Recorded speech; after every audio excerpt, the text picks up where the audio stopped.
Presented by Albella Music. तोरा मोहम्मद तू कतानी रे। Presented by Albella Recording Studio, Simra. तू कतानी रे। भोले छोड़ दिहले बाटे नहीं गोमरे, मालो दुनिया में बाड़ी सोना कमरे। तोरा मोहम्मद तू कतानी रे छिनरी, दोसर लेके सुततानी रे।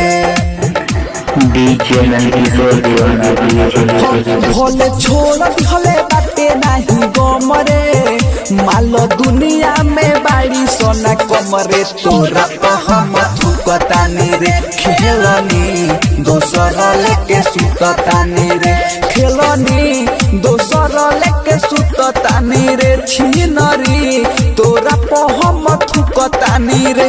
भोले छोड़ दिहले बाटे नहीं गोमरे, मालो दुनिया में बाड़ी सोना कमरे। तोरा मोहम्मद तू कतानी रे छिनरी, दोसर लेके सुततानी रे। तोरा मोहम्मद तोरा मोहम्मद तू कतानी रे।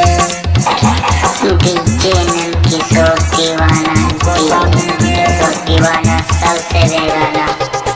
तोरा से सुनर बानी पटवले, मालो ही देसी रे।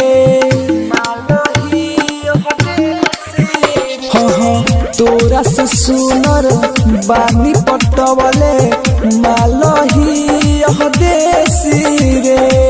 सच कहिले मिलेला मजा, एकरा में तोरा से बेसी रे। आ देखी तोरा गुमान झर जाई, सुनु तोरा से कहीं हर जाई। तोरा मोहम्मद तू कतानी रे छिनरी, दोसर लेके सुततानी रे छिनरी। तोरा मोहम्मद तू कतानी रे खेलनी, दोसर लेके सुततानी रे। भोले छोड़ दिहले बाटे नहीं गोमरे, मालो दुनिया में बाड़ी सोना कमरे। तोरा मोहम्मद तू कतानी रे छिनरी, दोसर लेके सुततानी रे। तोरा मोहम्मद तू कतानी रे।